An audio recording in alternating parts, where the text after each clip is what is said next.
All right, greetings, everyone. Good afternoon. Thank you for joining us today at the conference Freedom Has a Name, and it's called Ukraine. My name is Valerie Smyan, and I'm so honored to greet you here and welcome you here at the Rayburn House Office Building in the United States Capitol Complex in Washington, D.C. This is actually the place where voices of freedom have echoed for generations, and where today we raise our voices once more for a nation that embodies the very essence of courage and freedom, Ukraine. Today we gather not as Democrats, not as Republicans, not as members of one faith or another, but as people of conscience, united in our conviction that freedom is not negotiable, that sovereignty is sacred, and that the brave people of Ukraine must never stand alone. Over the next 3 hours, you will hear from members of the State Department and members of Ukrainian Parliament, rabbis and military leaders, humanitarians and advocates, all united by one simple truth: Ukraine's fight is a freedom's fight. It is our special honor for us today to acknowledge that veterans of Ukraine's war are present with us today in the room.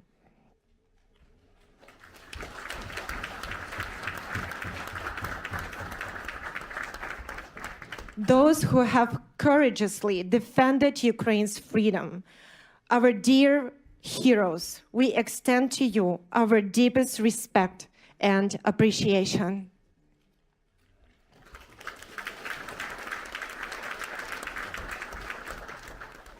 And this conference, Freedom Has a Name, and it's called Ukraine, is made possible through the vision and tireless work of Pastor Mark Burns, a globally recognized spiritual leader, a spiritual advisor to President Donald Trump, and the chairman of Spiritual Diplomats, a global initiative committed to leveraging moral authority and faith-based leadership to address the world's most pressing crisis. Pastor Mark Burns received Ukraine's Order of Merit Third Class from the President of Ukraine, Zelensky, in Sofia Square in Kyiv. Pastor Burns has been an unwavering advocate for Ukraine, traveling to Ukraine, meeting with its leaders, and working tirelessly to ensure that America supports Ukraine in its fight for the very values upon which United States of America was founded. Ladies and gentlemen, it is my great honor to welcome Pastor Mark Burns.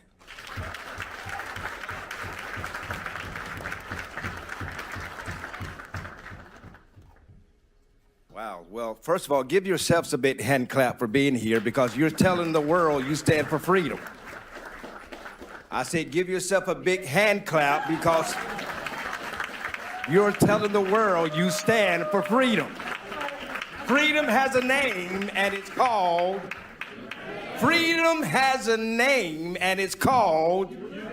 It's called Ukraine. It's called Ukraine. That's why we're here. We're here because people are dying. People are freezing. Mr. Mayor, so happy to see you again. Power is out. And it is no time to have champagne. This is no time to have drinks, cocktails. It is no time to pat ourselves on the back, while men and women of Ukraine are right now dodging drones that are hovering over them every single day, while little children are being killed just to go to church, while women have been raped by the evil, vicious military called Russia, led by an evil man called Vladimir Putin. Here, here. This is no time to congratulate ourselves. That's right. When I talk to the president, I remind the president constantly of how the evil atrocities that are happening. We're going to hear from some of them today, right here. Of a parliamentarian, member of Congress, Ukrainian congresswoman. He's going to be here. Yuli is going to teach to us. He's going to tell us exactly what's happening on the ground. We may sit back and read reports about it, but some of these people that are here today are living it every single day. We are not here to celebrate. We won't celebrate until there's a real peace agreement, long-lasting peace agreement with real security measurements to protect the sovereign nation called Ukraine. I can't hear nobody. I don't need you to be soft or quiet today. I'm telling you, I say it everywhere I go. Pretend like you're at a black church today, okay? And I need you to talk back to me. I got one person ready to go to the gates of hell. I got any real fighters here who are ready to say, we won't stop until the bombs stop dropping in Ukraine. I can't hear nobody. I can't hear nobody.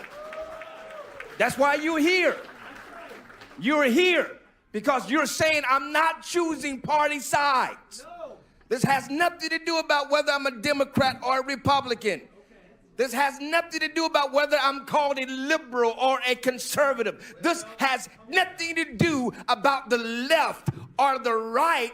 This has everything to do with the human right of a nation called Ukraine. Are y'all hear what I'm telling you?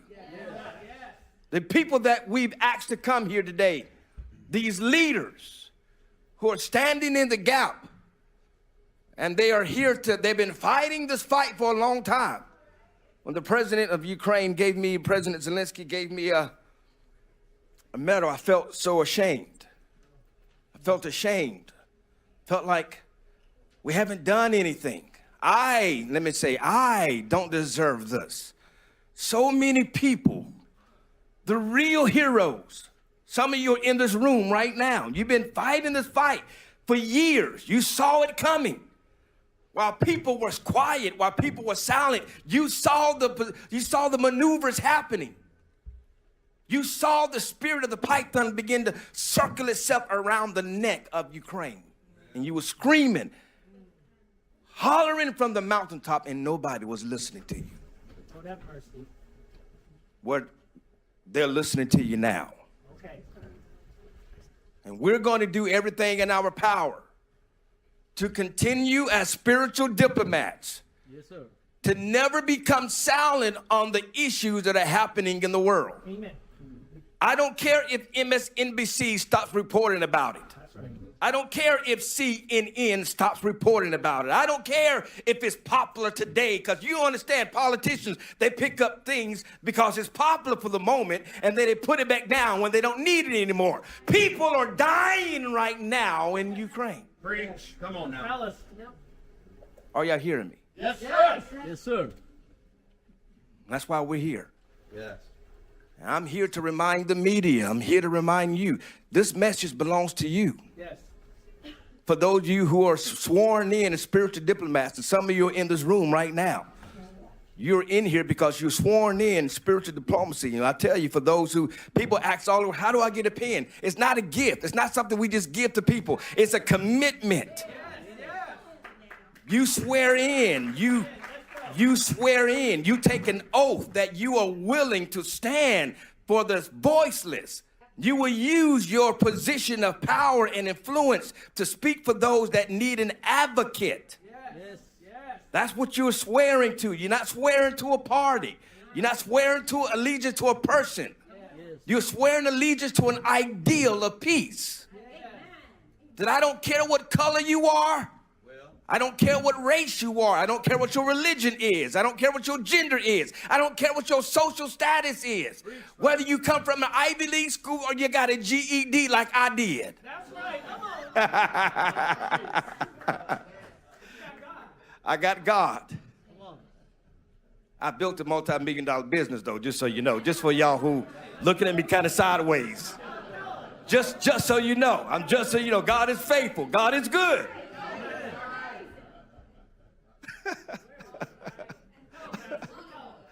God, he will do it. He will. But I'm telling you this, there are millions of people in Ukraine that's not getting that opportunity. Yeah. So I don't want, Mr. Ambassador, for us to celebrate each other. This ain't a time for joy. We will laugh, but it is a time to remember our brothers and sisters right now, Bishop, that are in the freezing cold in Kyiv right now. They are in the freezing cold in Bucha right now. Power outages are going out right now. President Zelensky would have been here, but he can't leave the people that are happening right now in Kyiv. I said, sir, you stay where you are. You be the inspiration where you are, because right now what's more important is that your people never lose hope. And I'm telling you right now, the people of Ukraine are not losing hope. That's right. No, they're not. But we need your help to continue to echo this message. That every camera you can get in front of, every interview you can do, anyone that will listen to you, talk about the message of Ukraine. Remind them that we here in America, we value our freedom. We believe in the red, the white, and the blue. We believe we are the home of the brave, the land of the free. Thank you. There's a clap there.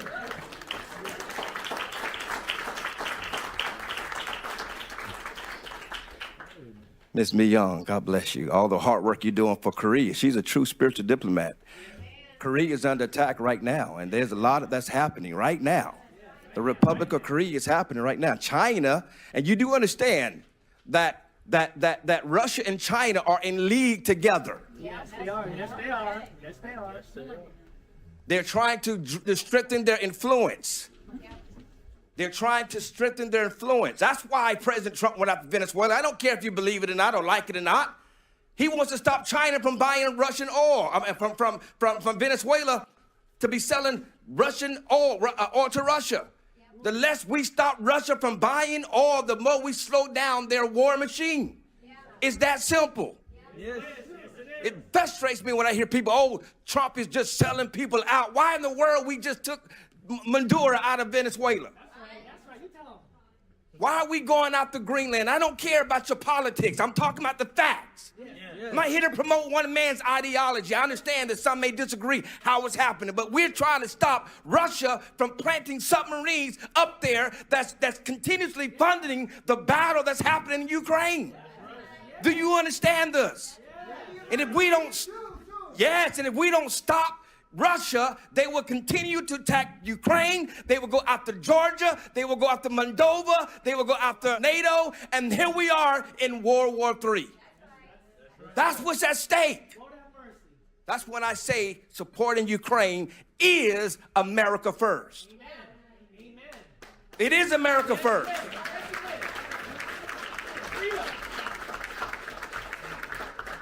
Because if we don't stop them now, we will have to be forced to stop them with the American boys on the ground in Kyiv. No, Lord. No, Lord. The Baltic states, NATO. Are y'all listening to me? Yes, sir. This is bigger than some sermon. I'm not trying to give you no sermon. I'm trying to, for those who may not be educated, this was at stake. This is what's at stake. And many of you who are way more experts, Mr. Anderson, way more experts than I am. Mr. Michael, way more experts than I am. Been fighting this fight for a long time. And I pray that the information that they give you is to inspire you to constantly keep reminding why we are doing this, why we will not be silent, why we will never shut up, why we will continue to echo the message around the world. Why will we continue to remind you why we are making this fight, and why we're standing with Ukraine. And we're close. The president said to me a couple of days ago, we are very close. Literally said to me, he said, we almost got a deal. We almost got a deal. He said, we almost got a deal. But we're so close. Remind the people, we're very close. We're fighting hard. I don't care what it looks like on the news. Please hear me, my brothers and my sisters. And you are my brothers and my sisters. You are my brothers and my sisters. We may not agree with everything, but that's okay. That's okay. We don't have to agree on everything, but what we can agree on, we stand together. Are you hearing me? That's why spiritual diplomacy is working. Yes, together. Because it's together. It's a together action. It's a together action. You may look different from me. That's why I love all the spiritual diplomacy meetings. We just a bunch of rainbow people that come together. I love it. I love it. Come on, somebody say you love it, you love it, you love it. I love it. It's a rainbow of people that says, listen, we may disagree, we may not look the same, we may speak a different language, we may have a different social class, but in the end, we will all stand for something that all of us want, and it's a word called freedom.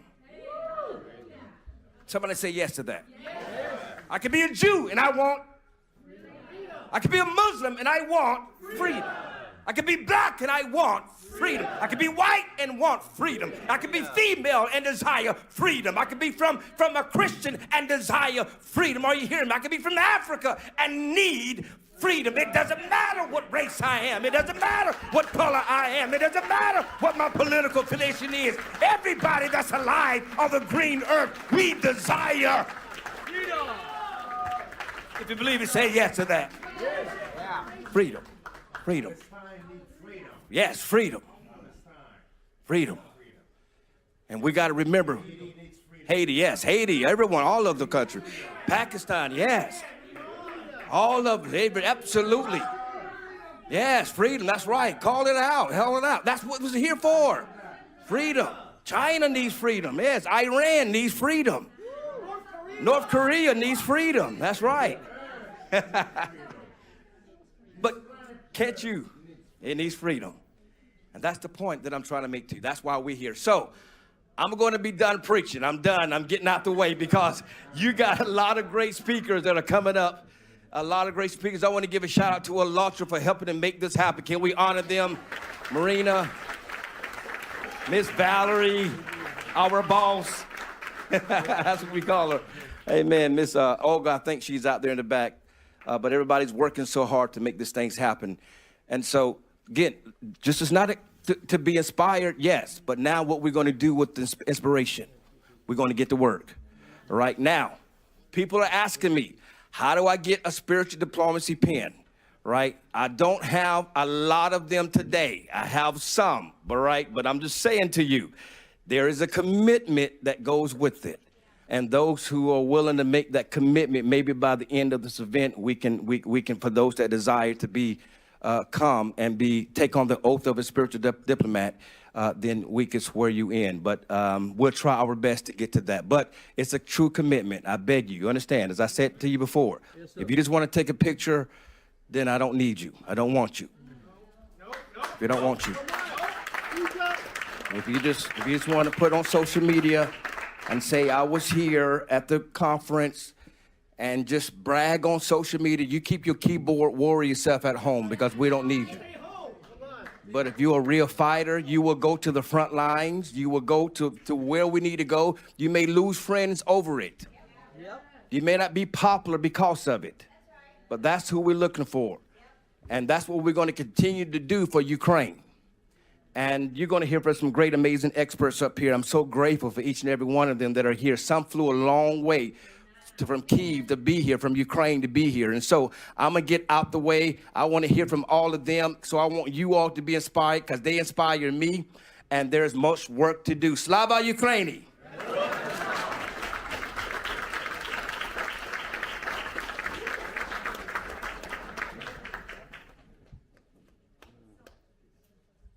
So our next speaker brings a voice of ancient wisdom to the modern crisis facing Ukraine.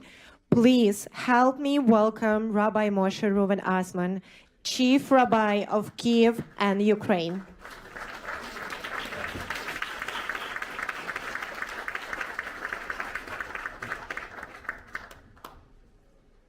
Dear friends, thank you everybody that coming here. Thank you, Pastor Mike Burns, that you are a real patriot of Ukraine. And from the first time that I met you till now, you know, and God take you to the right place.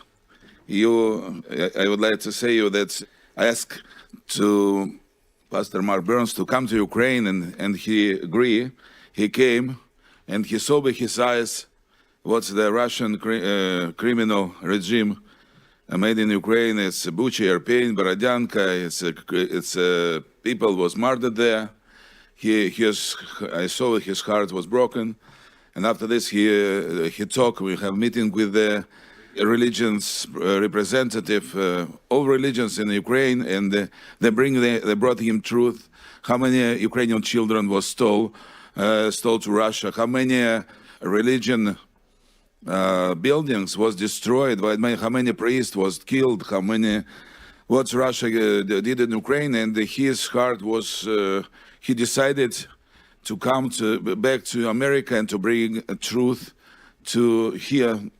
That all people in America know truth. First of all, I would like to thank American people, and here in Congress, I would like to thank to Republicans and Democrats and President of the United States, Donald John Trump, for help that you stand with Ukraine. 4 years, terrible war. People died. Here, people tired. I speak people, they tired. It's, how long is the war? But you have to know that people in Ukraine, and they not only tired, they are every day under the shelling, under the attacks, and now I come from the Ukraine, is freezing. Here is below 0 degrees. And people in Russia attacked the civil infrastructure, and people sitting in the buildings without heating, without light, without water, without an elevator work. And my volunteers come personally to the 20 floors to bring the old people water, to bring them food, to bring them warm clothes, and to evacuate people. When you see it, you understand immediately what is our prayer. I think people here, I was here today, it was prayer breakfast, people here pray, but now it's not enough. We have to pray, but when we see the people in the tragedy, we come them to save them. That's why I thank God that gave me opportunity to be in the right place in the right time. I'm from the first day of the war. I didn't left Ukraine. I could leave Ukraine, but I didn't left Ukraine. And I was a few times under the strong shelling and risked my life. And I proud that I knew volunteers and Christian volunteers that lost their lives in the beginning of the war, in the middle of the war, lost their lives to defend people. And thank the Ukrainian soldiers, heroic soldiers. That's the strong defense Ukraine that don't want to give up and to go to slavery, back to Soviet Union, back to Russia. I was born in Russia. I was born in Leningrad, as Putin was born, but he was KGB at that time. I was investigated by KGB, and that's why I know what's now the Russia. They say that would like to rebuild Soviet Union. And we as a Jewish people, we was in slavery in Egypt, slavery, and we escaped. God escaped us from Egypt, and Pharaoh wanted to take us back to Egypt, to slavery. The same thing that the Ukrainian people, the Russia, would like to take back them back to Soviet Union, to the slavery. They don't want. They want freedom, and the freedom name, it has name, and it's called Ukraine. And and. I think it's General Budanov say, no? Yes, yeah. General Budanov, now he is in negotiations, in a peace negotiation.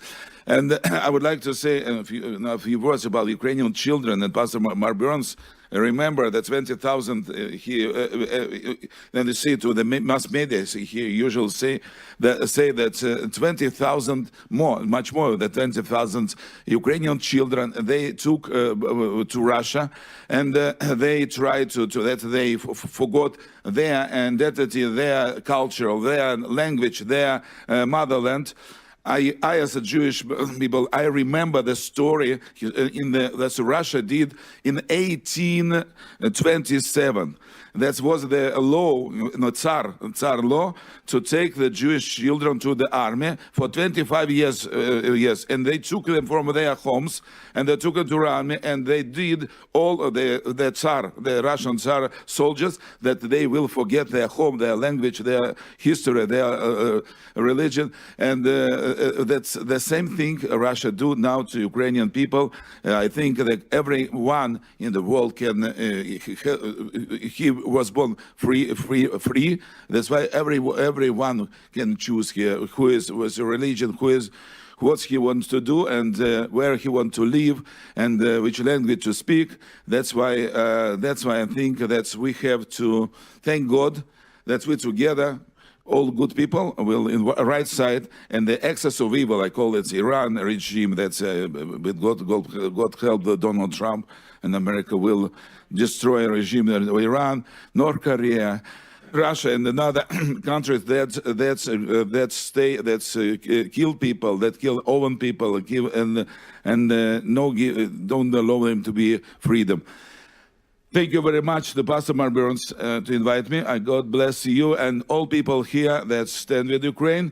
And I would like to, I continue to bring people to Ukraine. I ask people, please come to Ukraine, see by your eyes what's happened there. And I think here I have to be one. I just speak with one young businessman, Jordan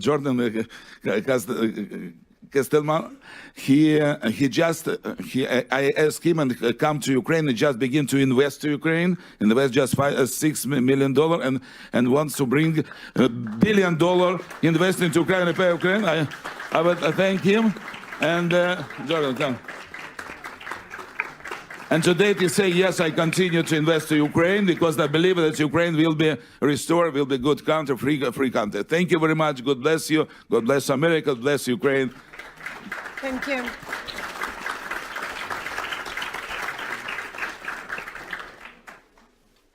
We are privileged to have with us a representative of the United States Department of State. Ladies and gentlemen, welcome Mr. Christopher Anderson, who serves as the cultural attaché in the United States Department of State. Hello, everyone. I feel a little nervous speaking after such a dynamic speaker. I am not a pastor. I'm a bureaucrat. I don't have the gift of gab that some people up here do. But I have been working on Ukraine since 2014 when I was there when Russia tried to claim to annex Crimea, and I have been there, and I've also worked on behalf of the U.S. government negotiating with the Russians where they tried to deny that Ukraine was a real country based on ridiculous claims about Polish nobility and ridiculous themes like that. I know how difficult it is to do this, and I know how tough the situation is. And in fact, I was just in Ukraine a couple of weeks ago with my boss, Assistant Secretary of State for Democracy, Human Rights and Labor, Riley Barnes.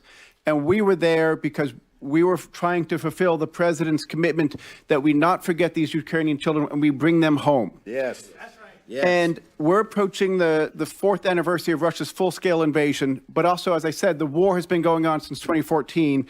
And one of the most tragic aspects of the war is the systematic forced transfers and deportation of Ukrainian children. And when we were in Ukraine and we arrived on the Holy Day of Epiphany and we toured St. Michael's Church and we visited many faith leaders there, and they all told us the same thing. They were all praying for peace and they supported President Trump's efforts to bring a durable peace. And they also talked about the strong tradition of religious liberty and freedom in Ukraine, the strong tradition of freedom there, but also that the threats they were facing. But we also met many children who had returned from Russian occupation, and they told us some truly horrifying stories. And I just want to share a few of those stories with you.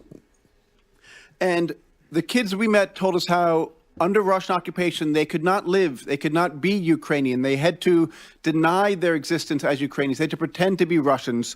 They were not allowed to practice their faith as they wished, as they believed, and they could not speak their language. They could not be free, in other words.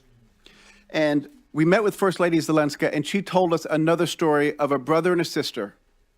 And they were in Russian-occupied territories, and they were deported into Russia proper, and they were separated. This brother and sister who have a family who want them, but they were separated. The boy was bullied and told his family didn't want him anymore, that Ukraine was full of Nazis, and was just bullied relentlessly, and he had tragically took his own life.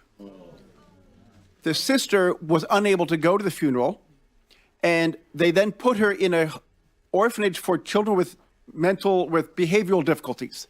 I will tell you, I would be disturbed too if I had to endure such horrific circumstances.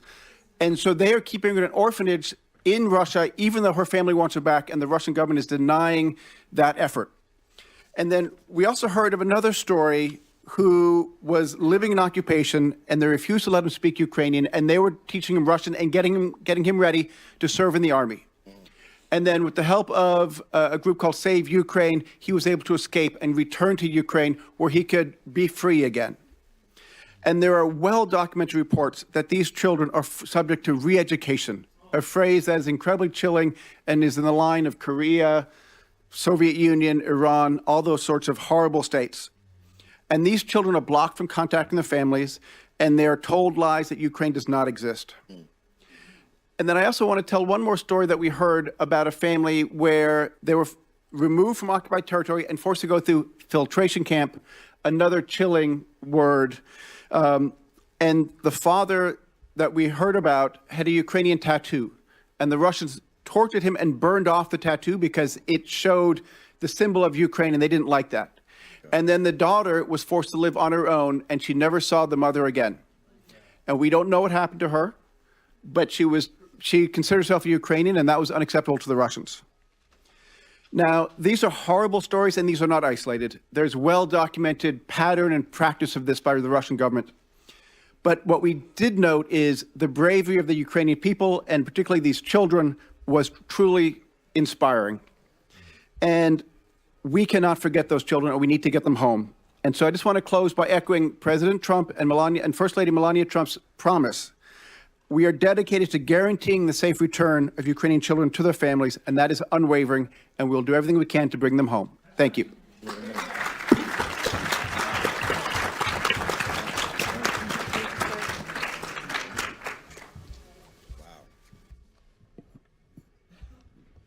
So now we turn to the voice from the front line of democracy, to a member of Ukrainian parliament. Please welcome a member of Parliament of Ukraine, Miss Yulia Yacek. Yulia, будь ласка. Ladies and gentlemen, dear colleagues, dear friends, today I stand here in front of you. I am not only a speaker. I am a voice of million Ukrainians. Friends, I prepared my speech in English with respect to you, so as to be a part of your community, and so that you would understand me. However, I decided to speak in Ukrainian precisely so that you could hear how our language sounds, so that you could hear vibrations of the Ukrainian heart and soul that Ukrainians are feeling right now. The big war in Ukraine has been going on for about 1,500 days. You see the news. You hear about how our cities are being bombed. You know how Ukrainian families are surviving in conditions of total cold, blackouts, and lack of water. But you no longer hear the voices of people from the occupation. People living in occupied Melitopol, Mariupol, Verdansk, Tokmak, and my native Vasilivka that was occupied back in February 2022. I will tell you just a small story, one in a million, my own story of the war. I remember February 2022, the full-scale invasion, fierce battles, and the resistance of Ukrainian people to the enemy. It was fear, it was horror, it was shock. The roads were blocked, stores and hospitals were shut down. There was no electricity, water, heat, or even communication. My team, volunteers, military personnel, and clergy helped people from the occupied territories and the combat zone to evacuate. It was a road of life under shelling. To those who stayed, we brought water, food, medical supplies, and power generators. But in 2023, Russian authorities banned entry and exit from the occupied territory. The occupiers forced Ukrainians who remained in their homes to obtain Russian passports. If you didn't get a passport, you would receive neither a pension, nor a job, or a salary. Your children wouldn't go to school, and you wouldn't get into a hospital. The Russian occupation authority created nearly 100 camps and torture centers for Ukrainians in the occupied territories. They shot entire families for having a Ukrainian flag on the balcony. They subjected military families to searches and torture, examined their phones, and ransacked their homes. They took away housing from those who left the occupied territories. They nationalized it. The Russian military used Ukrainian civilians as targets to learn to pilot drones on them and arrange safaris on elderly people. Rape was turned into a weapon not only against women, but also against children and even men. Torment, torture, starvation, electric shocks, broken bones, and even death have become the favorite pastimes of the Russian military. Almost 80% of civilian infrastructure, hospitals, and schools were destroyed and haven't been rebuilt to this day. In schools, they force children to sing the Russian national anthem and impose a new history, where Ukraine is the enemy and Russia is the liberator. But most children study secretly online, in Ukrainian schools, and continue learning their native language in their own schools. Because of the destruction of hospitals, people cannot receive proper medical care and are forced to travel to Melitopol or even Crimea. Therefore, they die on the way, even from minor injuries.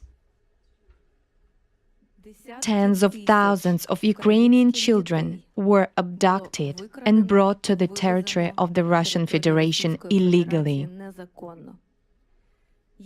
They were placed in re-education camps. Today, I was asked, what freedom is to me? I showed you my own story, so that in this single story, 1 in a million, you would see a human life, a traumatized human life. Freedom for me means returning home. It's the opportunity to walk down my own street and open the door of my house. It's the opportunity to bring my parents back to our house. My dad hides his pain by painting pictures.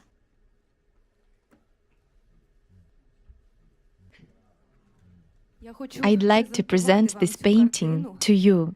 This is the Ukrainian Bereginya, created by my dad. He is 73 years old.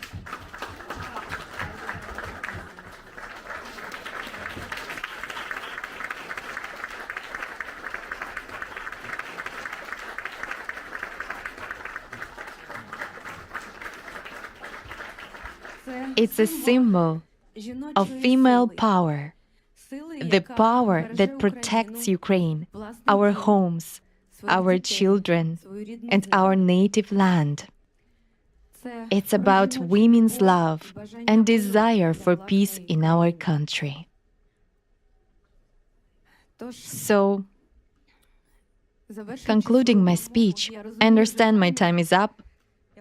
I want to say that it's very important for me to be here and now among you, because Ukraine is fighting for freedom and those very democratic values that are cultivated by the United States of America and all European countries. For freedom, for truth, for life. This is our common struggle. After all, God acts through the hands of ordinary people. Because peace is not a dream. It's a very difficult, definitely not an easy path, step by step, hand in hand, with prayer in our hearts, together. Together, our voices are strong. In God, we trust. Amen.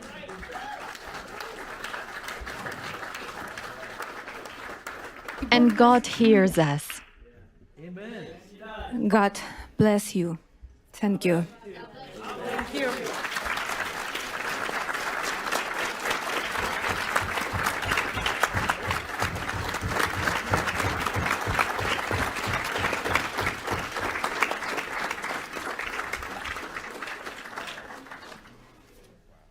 Taking this opportunity, I will steal 5 more minutes.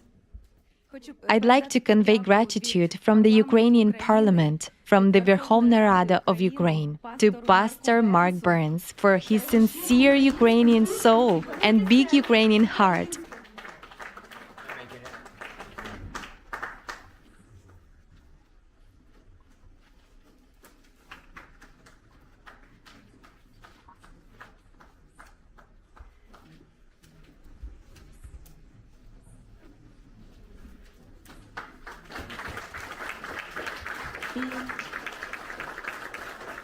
And I also want to convey gratitude to Captain Gary Tabach, an American military man who fights for our victory every day on the Ukrainian front. Thank you, Gary. He's a great friend of Ukraine.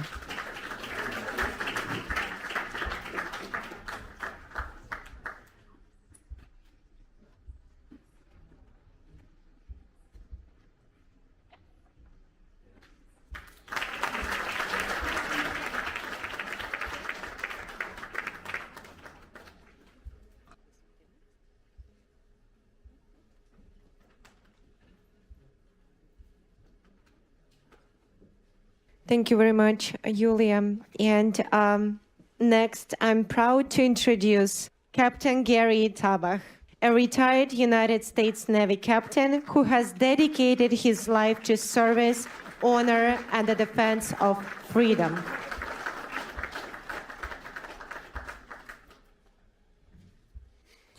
Thank you.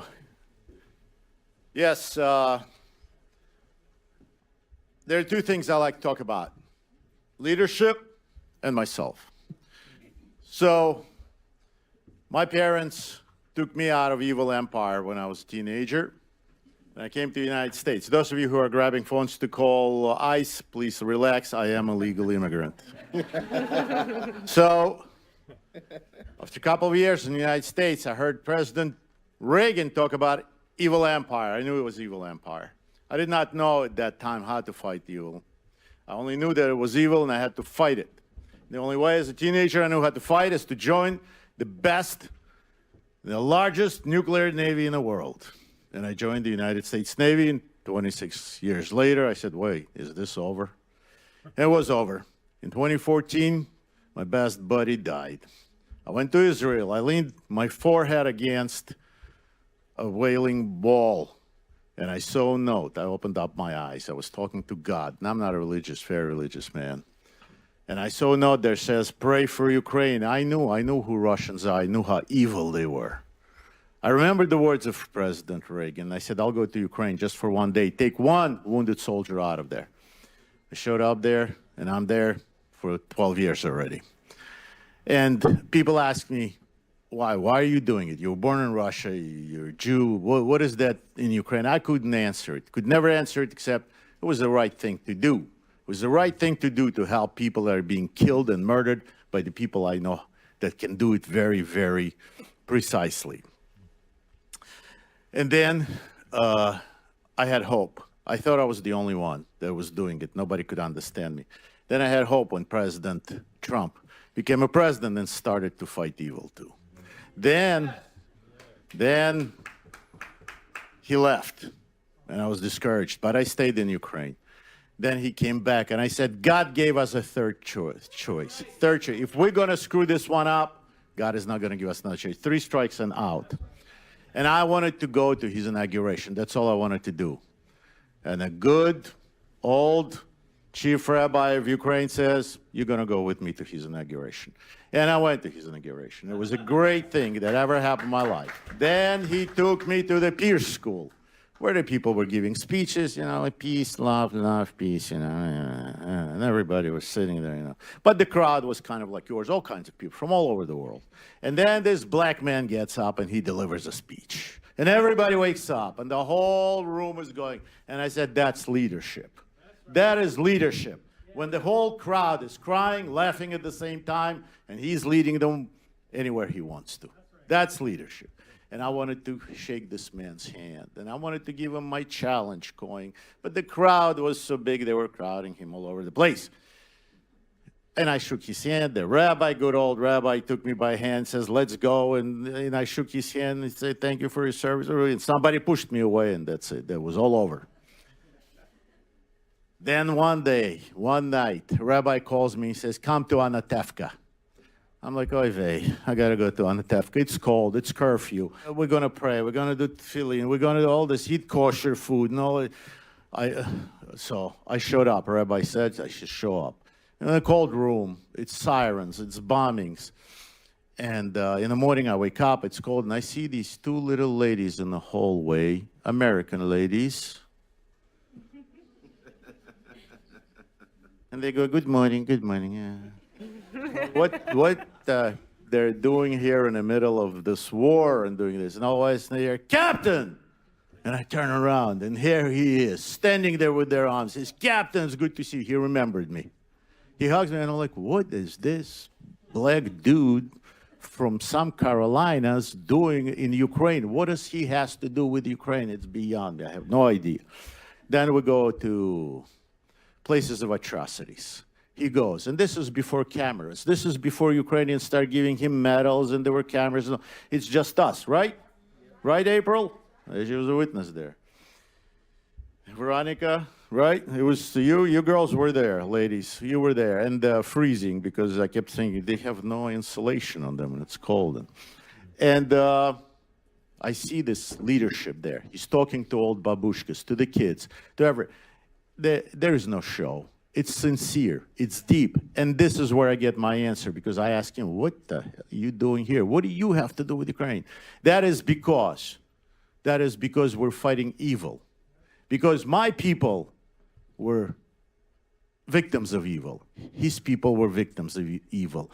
Our people were victims of evil. And we, people of leadership, cannot sit there and watch others die and freeze to death. We have to be all together.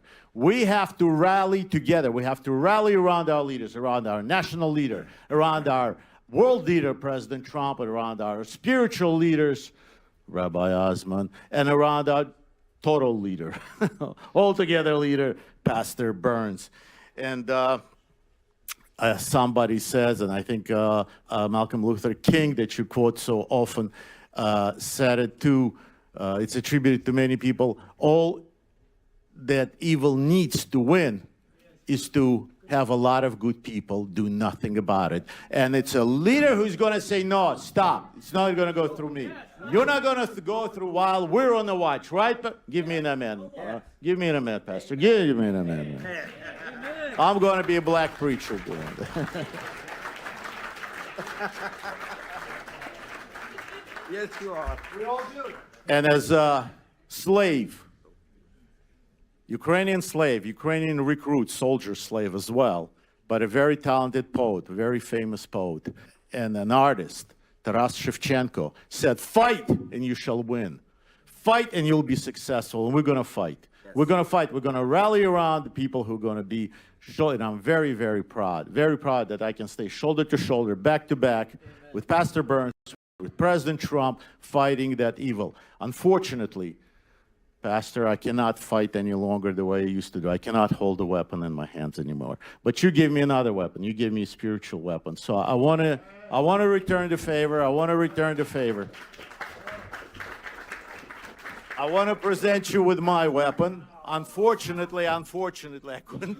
I almost got arrested because our Capitol Police told me I cannot bring a weapon into this building. So my friend smuggled just the sheath. But this is a Ukrainian Cossack saber. That is actually our Marine saber. You can look it up. Is similar to it. Hurrah! Exactly.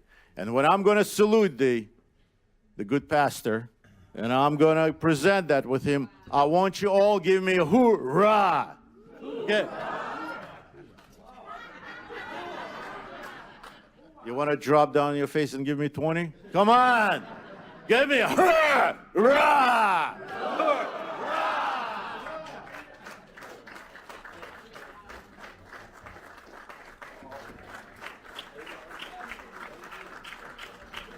Your prayers. I want you to pray for Brother Gary here because he's been considered for the next U.S. ambassador to Ukraine. So let's keep him in prayer. Amen. Let's keep him in prayer. Give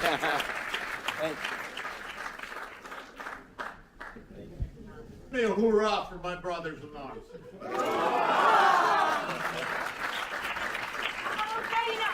Героям слава. Now it is my pleasure to introduce our next speaker, Ms. Marina Ovtsinova, the president of ALLATRA International Public Movement, a global risk strategy specialist who has studied in Harvard Kennedy School of Government and Harvard Law School. Amen. Wow. Good day, dear friends. It's such a pleasure to see you all here, representative of different beliefs, different political views, different nationalities. It's such a big pleasure to stay here in front of you and deliver a very important message. As a president of ALLATRA International Public Movement, we are so grateful for this opportunity to be here.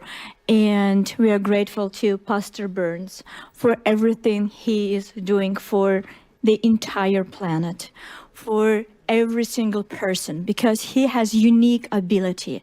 He developed very, very important initiative, spiritual diplomacy. And this initiative can go through all walls, go through borders, and can unite people of different political views, different religion, different social status, because it focuses on the very, very important and fundamental issues: freedom, human dignity, and peace. Yes. And thank you so much, Pastor Burns, for your dedication, your love to Ukraine, for your support to the Ukrainian people in the darkest of time. Without your support, we will not be able to be where we are. So the fight for Ukraine is going every single day, and we understand that it's not only the front line, it's everywhere. The front line for Ukraine is everywhere. Here in the Congress, in the Senate, in the churches, Yes. in a public meeting, because that's the fight, not only Ukrainian fight, it's our fight. Because like Pastor Burns choose the name for the conference that we're here. Freedom has a name and it's called Ukraine. And that's absolutely true. So if we lose that fight, we lose the freedom in the entire world. And knowing that I will be able to talk and my voice will be heard by millions of people, I would like to say something very important. But before I proceed, I would like to say something simple and something human. So for those of you who travel here, I truly hope that your family are safe, your children can sleep peacefully. And in your neighborhood, the most disturbing sound is the sound of barking dogs. So nothing else. So that's very, very important. And unfortunately, I would like to take you out of this comfort zone deliberately, because you need to understand Ukraine. You need to feel Ukraine in order to support it. So after the Russian missile strike on the night of 18th on the Ukrainian city of Chernobyl, rescue workers pulled a woman from the rubble of the residential home. And as they were pulling her out, she was tearfully, desperately pleading with the rescue workers. And you will never guess what she was asking them. When they tried to help her, through pain and tears,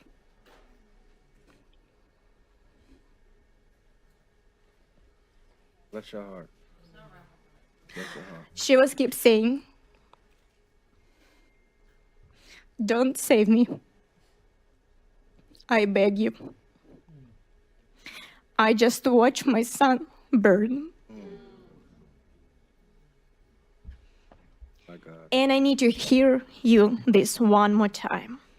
A mother being pulled from the ruins of her own home, begging the rescue not to save her life because her child was just killed before her eyes. And here what's happened next. Ukrainian mother began to share this on the social media, not for the fame, not for the political purposes, but to share the message that from now on, every night they will sleep with their kids. Not because to keep them warm, because it's extremely cold in Ukraine, but only because if the missile will strike or drone strikes their home, their body will protect their child, and they will do everything possible in order to protect their children. And that's the essence of Ukraine, protection. You need to understand that there is something that do not end with Ukrainian mothers. Protection is the nature of the Ukrainian nation. This instinct, this first desperate, beautiful instinct to protect is everywhere in Ukraine. So Ukrainian volunteers create the point of invincibility, shelter with warmth, with electricity, where everybody who needs help can come and will receive the help. And these volunteers create those shelters for the people that they don't know. They do it to protect. Ukrainian medics run towards explosion, not away from it, but towards, and they do it to protect people that are affected right now. Ukrainian teachers, they educate children in the basement, in the metro station. They do that because they understand they want to protect the future of Ukrainian nation and Ukrainian soldiers. Sons, daughters, fathers, and mothers stand on the front lines not for glory, but so that people behind them can live one more day.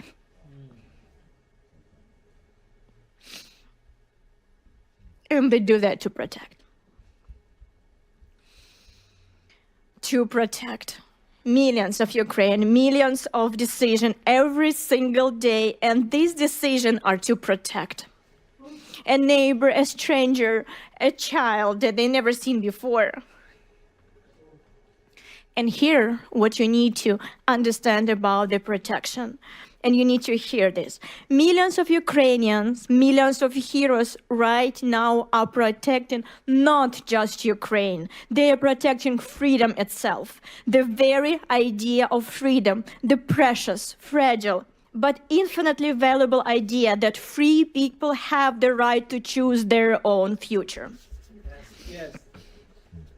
And behind the tragedies and the pain of all Ukrainians stands not merely a terrorist state, Russia. Behind it stands a specific individual, a war criminal who has fancied himself a god, Vladimir Putin. He uses mass terror against civilians as the matter of policy, and this is his method.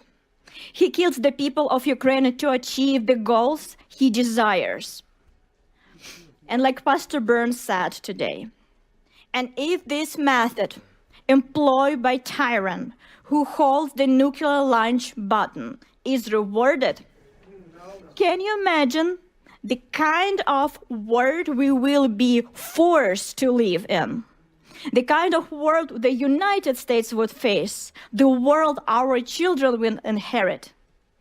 That's why Ukrainians support their freedom, their fight. And that's not a charity. It is deterrence. Yes. It's a strengthening security, stability, and the resilience of democratic institutions. It is reducing the chance that American troops will face a larger war later, because dictators doesn't stop when they succeed. They stop only when we stop them. And this is exactly why today all of Ukraine organizes itself around one word: to protect. Protect their own people and the entire free world. And this is precisely why Russian propaganda works so aggressively to flip reality, claiming that Ukraine is not worth it, that Ukraine is weak, that Ukraine is hopeless. Because if you believe this propaganda, you will turn away from Ukraine. And when you turn away, what happens? Russian terror wins quietly. Through disinformation, lies, and fabricated narrative, the aggressor seeks to weaken Ukrainians' allies and partners' support. And this is why Russian information terrorism is not a secondary concern. It is another frontier of this hybrid war. Russia wages war not only with missiles, it wages war with lies. And these lies operate across Europe, across America, and to our great sorrow, even within Ukraine itself. And I know that not from hearsay. Our organization, ALLATRA, has been helping Ukraine since 2014. Our Ukrainian volunteers serve on the front lines, work in evacuation center, volunteer on humanitarian mission. They do this quietly, without advertisement, without banners, but they're there because they need to save Ukrainian people, their people. And here in the United States, ALLATRA do everything possible to help Ukraine, interacting with Congress, Senate, State Department, and of course, our scientific and human rights work is supported around the world too.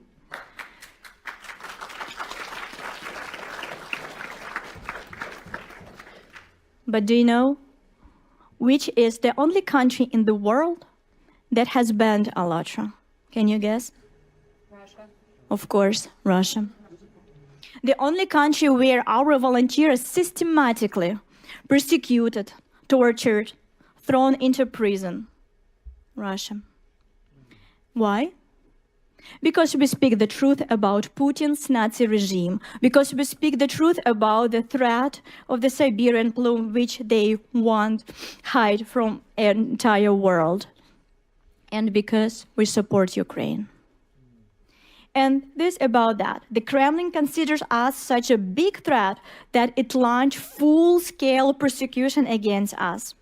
Seeking to remove strong players from the board, Kremlin agents around the world spread lies about our organization.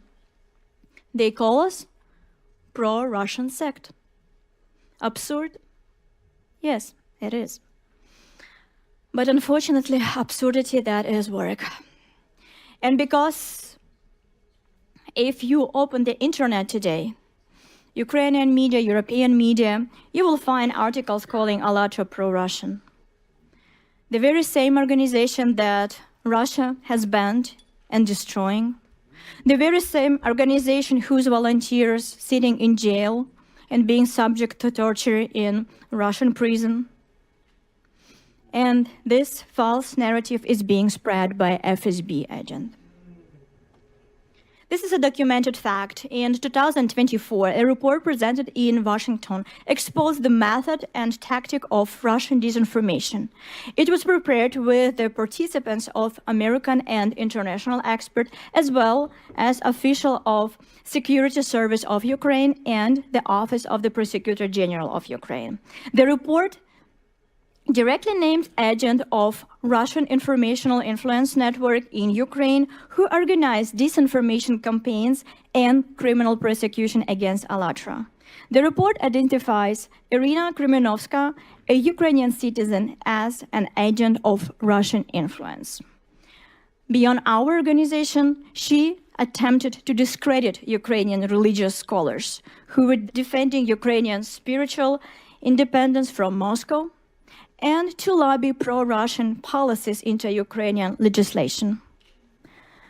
But she's not alone, it's a network, we need to understand that. So there is no single player. So these FSB agents have infiltrated in Ukraine institution. They influence journalists, they spread Russian disinformation throughout society. But here's what's important. Ukraine, despite all of that, is a real democracy.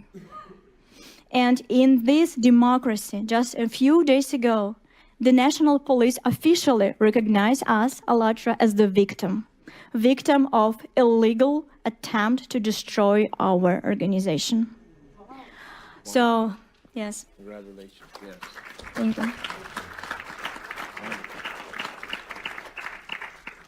And you need to understand that despite such difficult times, democracy in Ukraine works.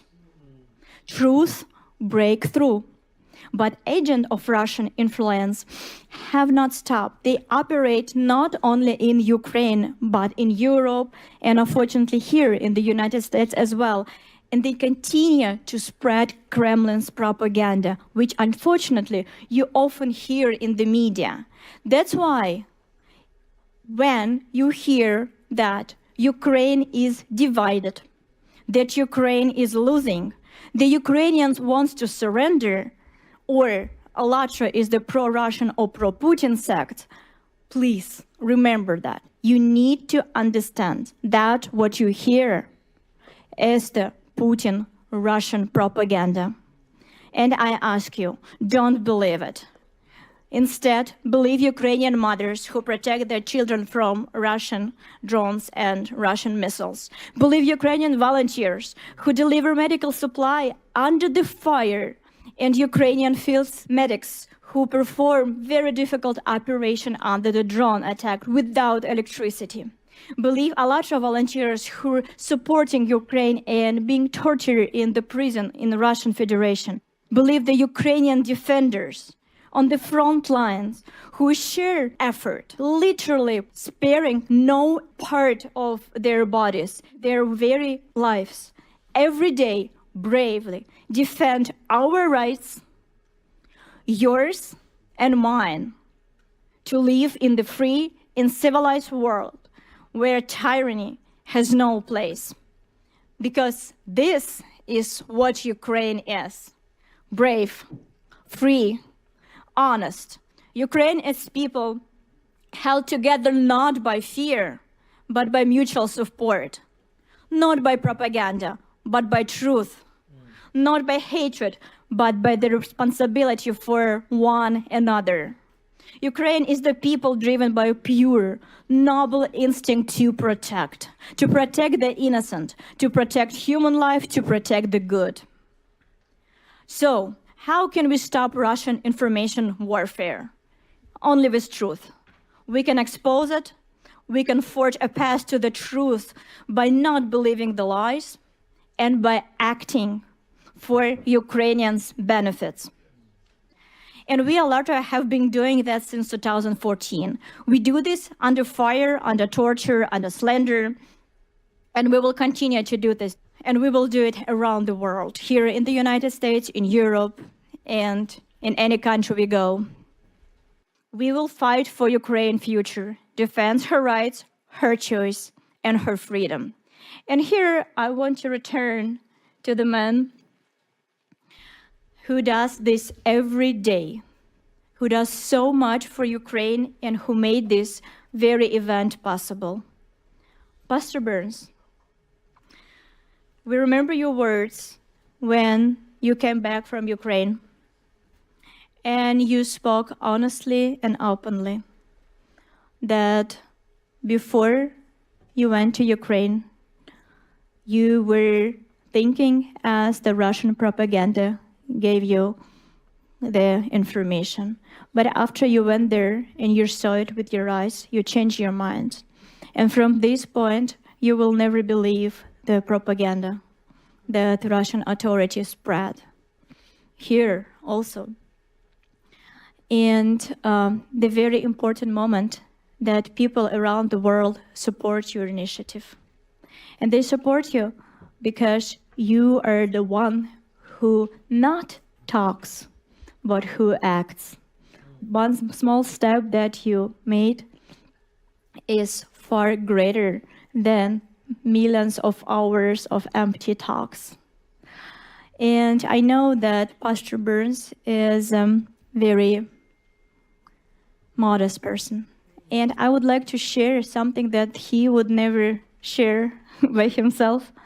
So, you know that Pastor Burns is the only one pastor in the world that has support of representative of all religion and all denomination. And even more, the atheist also supports him.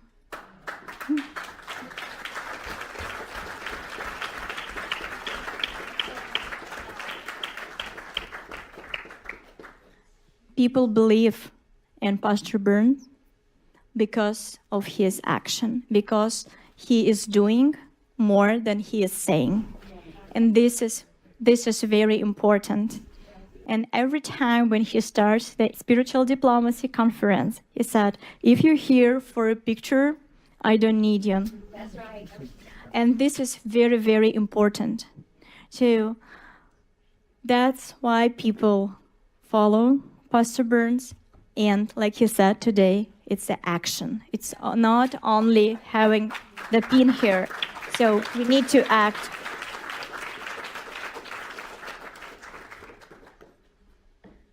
And we really, really appreciate your support of Ukraine. It's very, very needed today.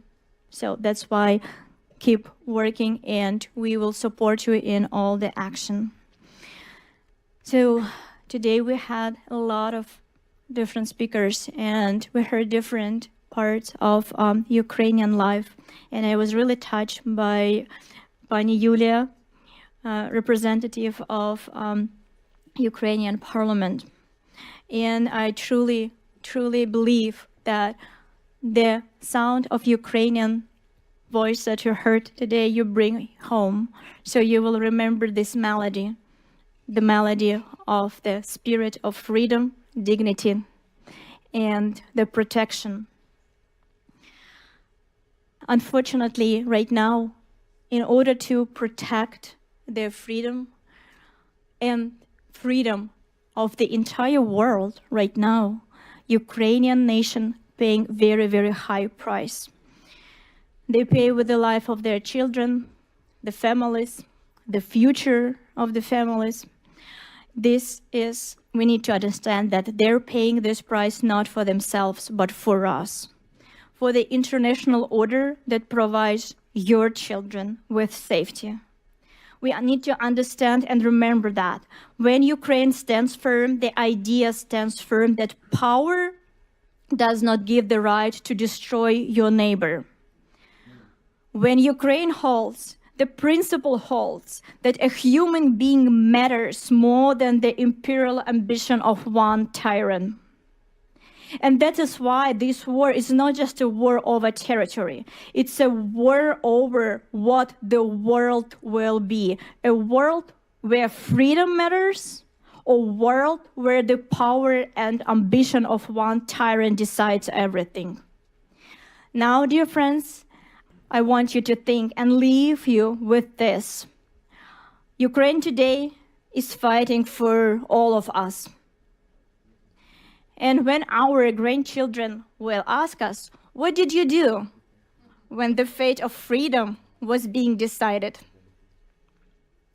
I truly hope that the answer of each of us will be, we stood with Ukraine. Glory to Ukraine. Slava Ukraini. Героям слава!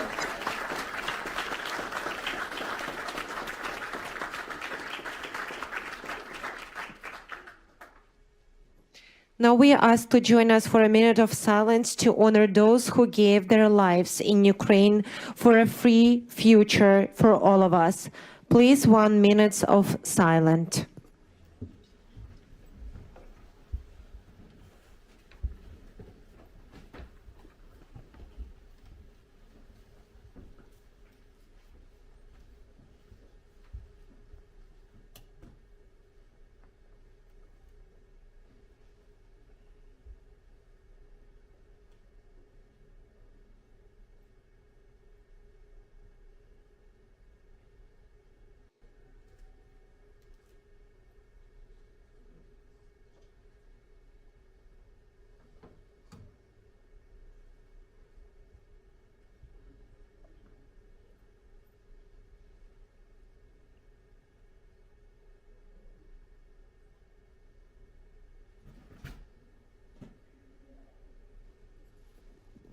Thank you very much. Now let's proceed.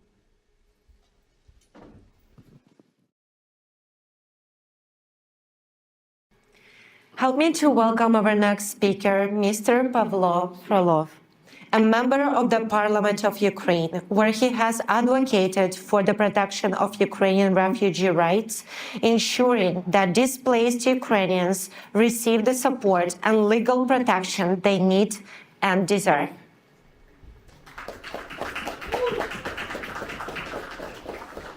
Thank you very much, Pastor Burns, Marina, for the invitation.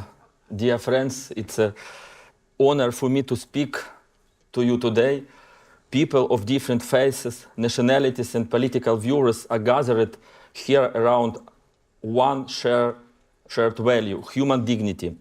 The words "freedom has a name, Ukraine" are not a slogan. They describe real life. Yes. Today, Ukraine is defending not only its land, it is defending freedom itself, a principle without which there can be no peace and no justice. We must be honest with ourselves. Good decisions are only good if they actually save lives, not only in theory, but in practice. I often think about what Russians feel when they launch missiles and drop bombs, killing children, elderly, destroying energy system, leaving families without heat in coldest winter. Some may believe they are serving a greater cause. Others may think they are simply doing their jobs. And this is the tragedy of propaganda, when millions are taught to accept suffering and death for people who share faith but not citizenship. We have to fix this. Yes. I was born in Kryvyi Rih in southern Ukraine. For many years, people there had a generally positive attitude toward Russia. Almost no one believes that Russia was capable of what it is doing today. But there were people who understood the true imperial nature of that state. My colleague Sergei Yankovsky in 2008 warned that a large-scale war with Russia would come. I remember the most intensive dispute in my life. He told me that war was inevitable. I refused to believe it. Sadly, he was right, and in just 2 weeks, we are about to enter the 5th year of this full-scale war. Spiritual diplomacy speaks to conscience, where traditional diplomacy focuses mainly on interests. It reminds us that human life, truth, and compassion are not optional. They are the moral foundation of any policy. Faith leaders and moral voices help humanize the reality of this war.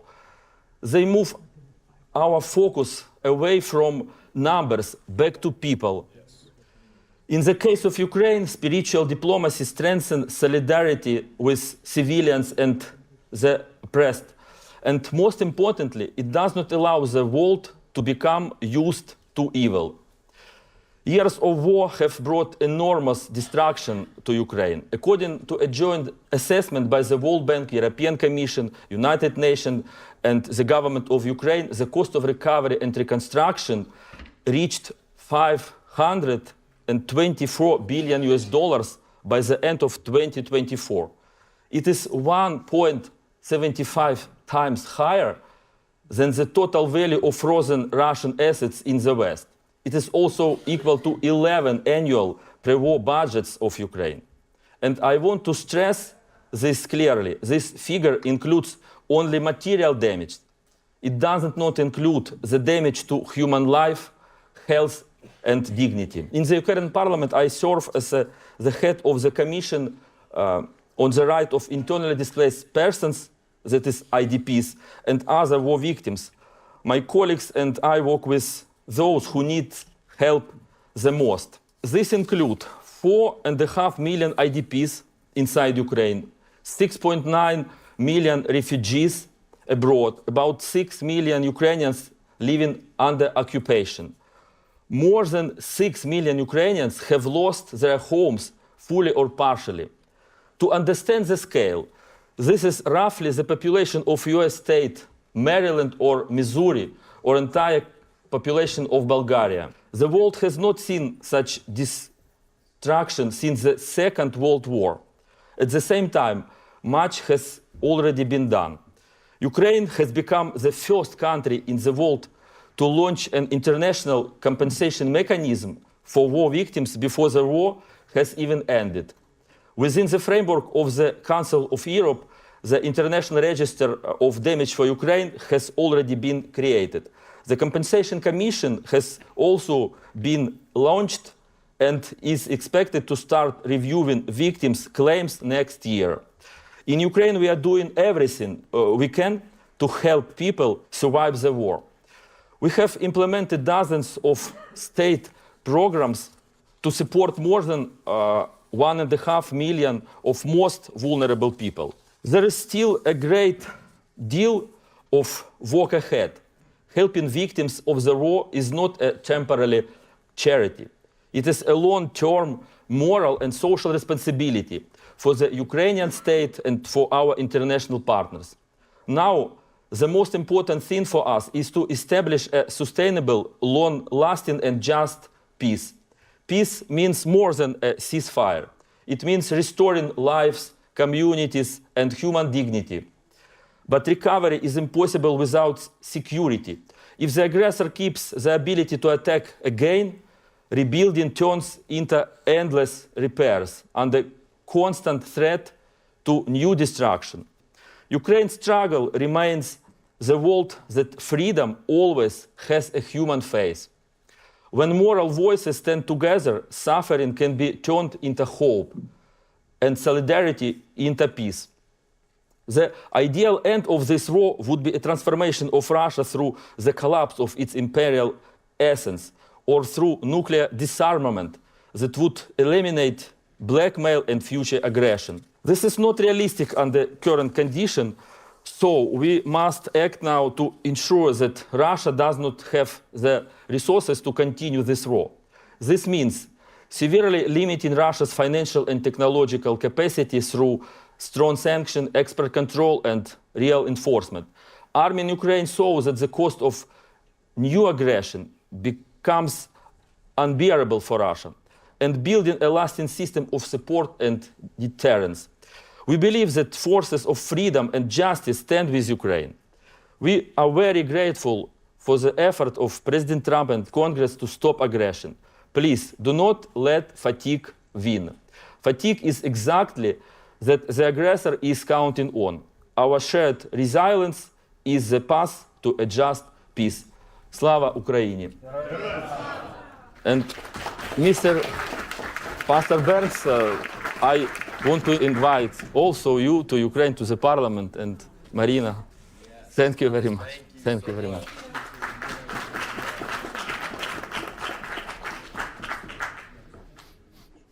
Our next speaker is Vitaly Orlov, co-founder of Ukrainian Week in Washington, D.C., and coordinator of the prayer movement Intercessors for Ukraine. Thank you, dear friends. Thank you, Pastor Burns, for invitation. For me, it's a big privilege to be with you here today. And today, Ukraine is going through incredibly difficult times. If we could put the presentation on the screen. Because weak leaders lead to hard times. Hard times bring leaders together and make them strong. Strong leaders lead to easy times. And, unfortunately, easy times lead to weak leadership. Unfortunately, these are the consequences of weak leadership.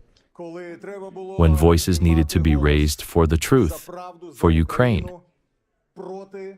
against the dictator sitting in the Kremlin.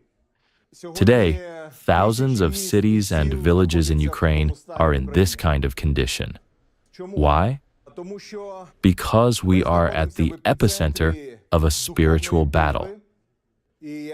And as it says in the Bible, the light shines in the darkness, and the darkness has not overcome it.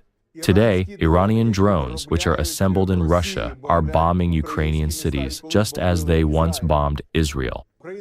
Ukraine is on the front line today, on the border between Christian Western civilization and Eastern dictatorial civilization, where there's no complete freedom. How evil has united.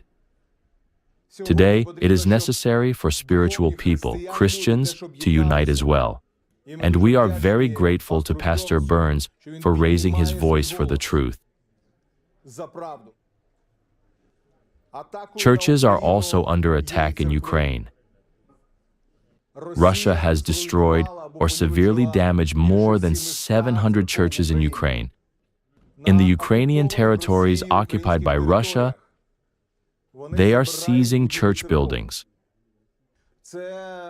On the left side is a Baptist church in the city of Melitopol, which the Russian army seized and turned into a military museum. And there are hundreds of churches like this. Wherever Russia comes, they raise communist idols and monuments again. They cut down crosses and put their flags in their place.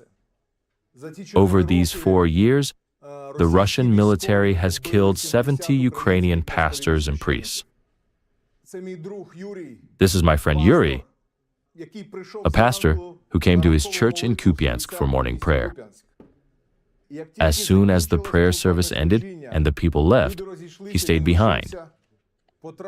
Then an aerial bomb hit the house of prayer right into the church and killed Pastor Yuri. This is a spiritual battle. So today, we need to raise the voice of spiritual diplomacy in order to clearly understand that what Putin and the Kremlin bring is death and the destruction of Christian shrines. Today, Russia is investing $2.4 billion in the United States in its propaganda to spread lies about the situation in Ukraine. We often hear that there's no freedom for churches in Ukraine, among other lies. This photo shows the central street of Kiev, where 500,000 Christians gathered to praise God. Ukraine has the largest prayer breakfast movement in Europe, second only to the United States. Last year, Pastor Burns prayed together with President Zelensky at the National Prayer Breakfast. Today, Bible readings and prayers take place regularly in 90 government offices. This is a spiritual battle, and for spiritual victory, we need to raise the voice of prayer and the voice of spiritual diplomacy. And today, we have presented each of you with my book, Great God in the Terrible War in Ukraine. It's specifically about the spiritual causes of this horrible war. In conclusion, let me say that last year, Verkhovna Rada of Ukraine voted to establish a national day of prayer at the legislative level. On February 24th, we will pray together for Ukraine as a whole country, everyone together, from the president to the children. And today, I would like to officially invite Pastor Mark Burns to come to Ukraine on this very day.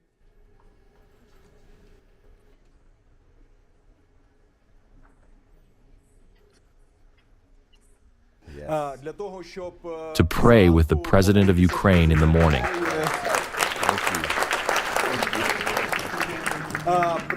To participate in a solemn prayer gathering in the Ukrainian parliament, and to be with Ukrainian people on this difficult day. Why is it difficult? Because on that day, the full-scale war and invasion began. Pastor Burns, thank you sincerely for what you are doing for Ukraine, and we invite you again and again to visit Ukraine for special events. Amen. Welcome. Welcome. Thank you. Thank you. Slava Ukraine.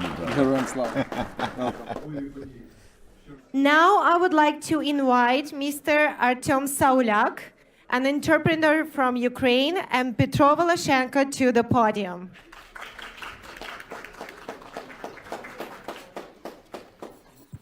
Good day, ladies and gentlemen. Let me thank you for being here, for all supporting our country and our people. Many thanks to the organizers of this event, Marina, her team, and Pastor Burns for his prayers and support. Thank you so much. I've been an entrepreneur for 20 years. We have a family business in Ukraine. And I want to convey to you how hard it is for our entrepreneurs and our employees to work when Kiev and the entire Ukraine are being bombed, yet they still get to work and work nonetheless. I'm here to thank all of you for such support, for everything you are doing, especially Pastor Burns. This is very important because our nation, our people, feel this deeply. This is incredibly important. Pastor Burns, we would like to present a gift to you from our people, from Ukraine. This gift was made at our factory by our craftsmen in our family business. This is a unique ergonomic chair.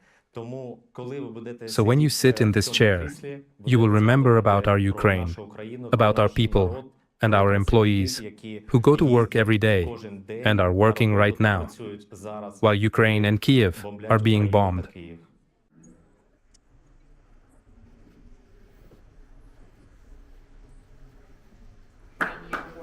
Wow! Wow! Oh, wow! That's for me? Oh, my Lord! This chair is made entirely by hand, by our Ukrainians, by our employees. Wow! Wow. Oh, yeah. Thank you so much. I really appreciate it. Thank you for your help, for your support, our country. Wow. This is very, very important. I'm so humbled. Thank you. Oh. Wow. I don't know what to say. Wow. This is amazing. Wow. How you feel? I think President Trump is going to be real jealous when he sees us. Every time you sit in this chair, think of Ukraine. Yes, of Ukraine. God bless you all. Thank you so much. Wow. Woo. That is amazing. Thank you. Once again, a big thank you to you all. Have a good day.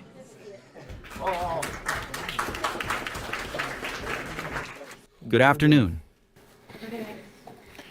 First of all, I'd like to thank Pastor Burns for his tremendous work. I know of no other pastor in the world who has fought so hard for Ukraine and its freedom.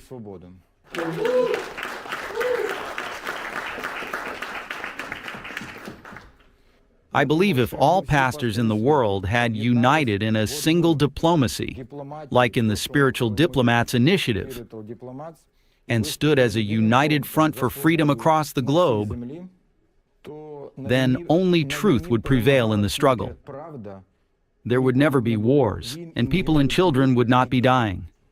Once again, I want to thank everyone present, and above all, Pastor Burns for his work. He is a true energizer who inspires us to keep fighting and to continue the struggle until the victory of Ukraine and the truth.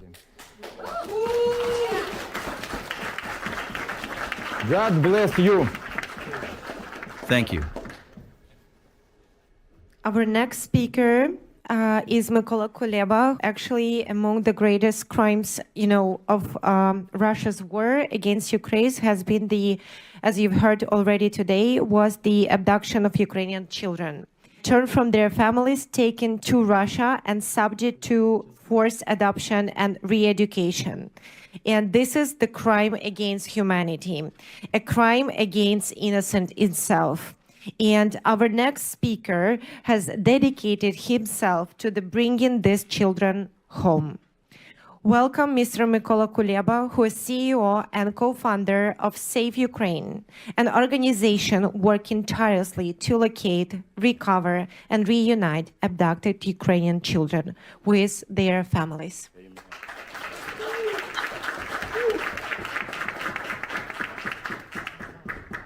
Dear friends of Ukraine, distinguished guests, I'm very honored to participate. Thank you, Pastor Burns. And if you can show a video first, I'll be so grateful, and then I'll speak. The Russians stole my child's childhood. I didn't see my son for 2 years and 7 months. Over 19,000 Ukrainian children have been abducted and taken to Russia, and over 1 million remain trapped in Russian-controlled territories. Russia's strategy to erase Ukraine as a nation is to wage war on our children. That's why they are tearing families apart, featuring younger children in catalogs before they disappear into orphanages or Russian families, while older youth are turned into Russian soldiers and sent to the front lines to fight against their own people.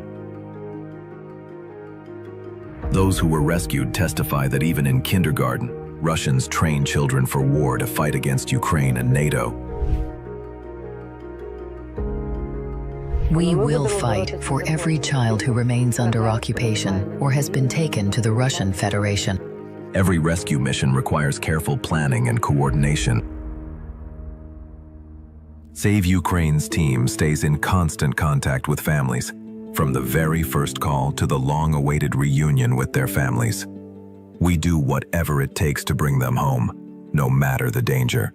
And in those hugs, in those tears, you can see how much they've suffered, what the children endured, and what their relatives went through as they searched, unable to call or bring them back. Thanks to our partners' support, we built the Underground Railroad and rescued 1,135 children. Our mission is to bring them home, reunite them with their families, help them heal from their trauma. our work is far from over. Thank you for helping our family reunite. After 3.5 long years apart, I finally got to see my child again. And finally, we are together again. Thank you, friends.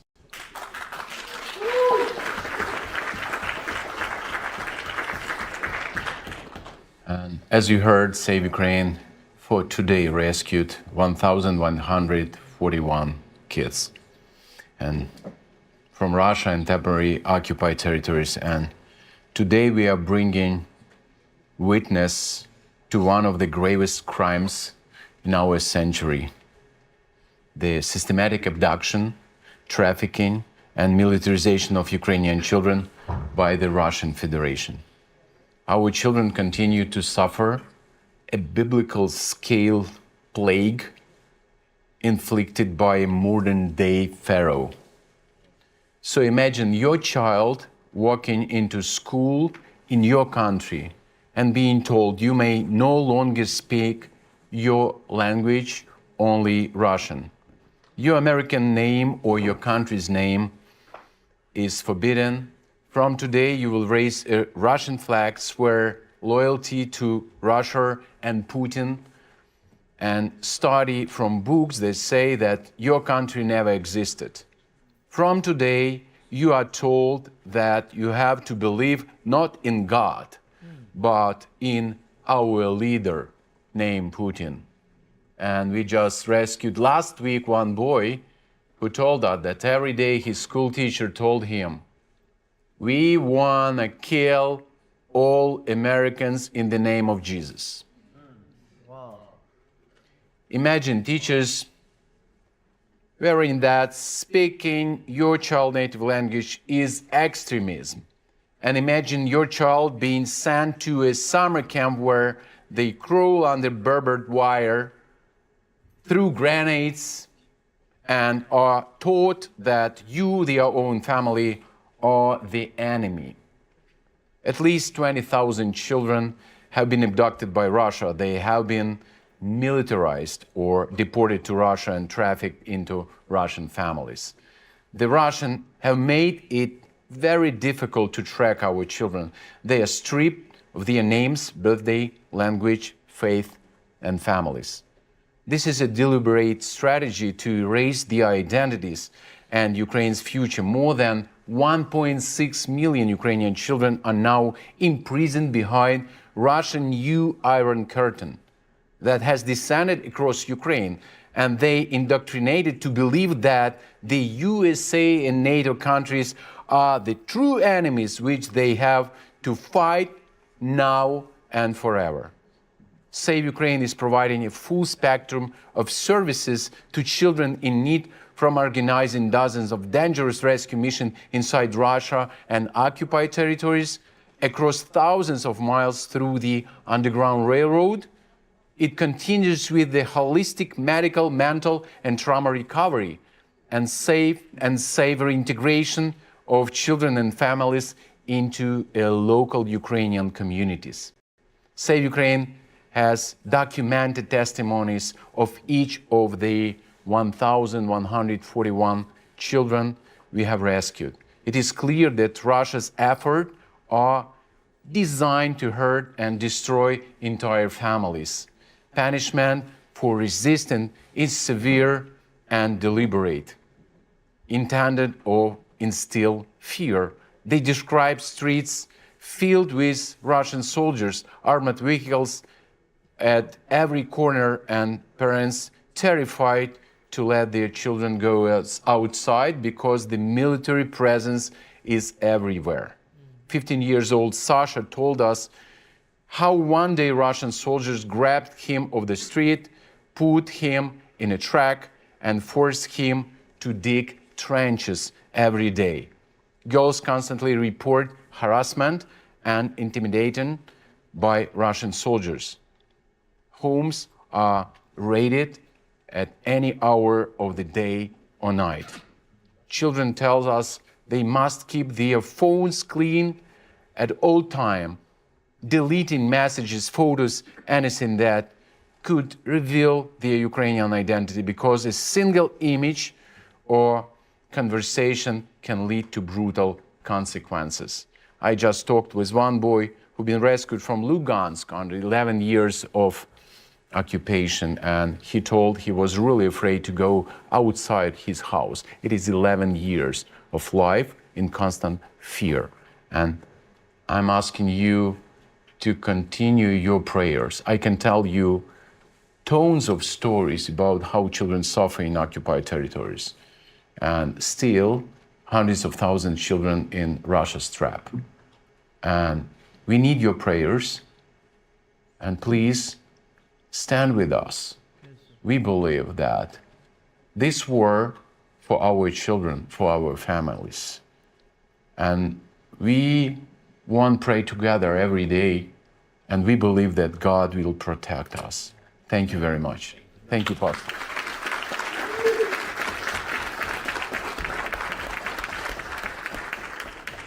Thank you very much. Our next speaker is Detective Kedrick Schriepner. Please welcome to the podium.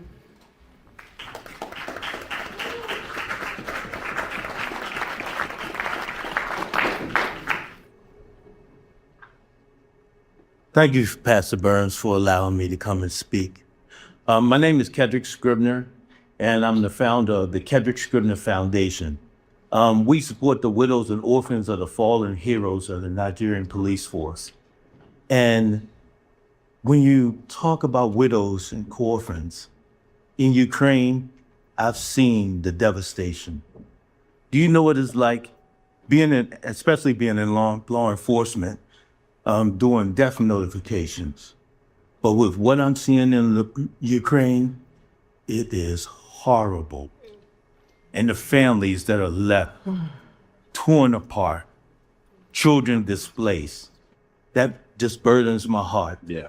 And I'm praying for the widows and the orphans, because when you lose a father, when you lose a husband, you have to fend for yourself. You have to protect the children if they're still there with you. And it's just a horrible thing. So I pray with all of the Ukrainians. I pray with the widows and orphans. And I just pray that you pray with me as I pray with them. Also, Pastor Burns, I will do a donation. Oh, wow. To the orphans. So thank you so much for the opportunity. God bless you all. And please pray for the widows and orphans of Ukraine. Amen. Thank you, sir. Thank you so much. And now, to send us forth with purpose and with fire, I invite back to the stage the man whose vision made this day possible. Thank you. A spiritual leader that believes that faith without action is incomplete. So please welcome to the stage Pastor Mark Burns. Thank you so much. Well, first of all, thank you. I promise you we won't be long. Thank you so much. Give yourself a big hand clap for being advocates for Ukraine. And I see so many wonderful faces, so many spiritual diplomacy pens that are out there. It means a lot that many of you who already had one from our first event showed up today. And that means a lot to your commitment. You're not just talking about it, you're being about it. There's so much work to be done. I know we're going to be leading delegations to Ukraine. We'll be reaching out to all of you to come and be a part. We're getting ready for Pakistan. Again, as I said the last time, we're going to be asking you to come out. But also here in America, we're leading a delegation to Chicago. Right here in the United States of America, there are issues with lead and there's issues with mold. And so we're needing all of you spiritual diplomats who are strong and you have a voice and you want to actually help in the communities around the world, including here in the U.S., we'll be calling on to you. You'll be getting text messages and you'll be getting emails. Make sure you respond and let us know that you're making yourself available. Again, thanks so much to ALLATRA and to all that they've done, Miss Marina, the president, and Miss Valerie, Director of Communications. all of the wonderful speakers that came from all over the world and those who are supporting Ukraine. And again, the hard work that those are doing. Miss Olga's out there from Creative Society. And again, spiritual diplomacy is not just a word. It's an action. It's a verb. And we need you to join the team. Right after this is over, for those who were not able to pin, I will quickly, briefly pin as many that have already taken the oath of office, and so that way we can dismiss. But again, thank you all so much. We got so much we got to do. Thank you all for being here, for being a spiritual diplomat. God bless you all, and I hope to meet you all real soon. God bless you. Thank you. Thank you.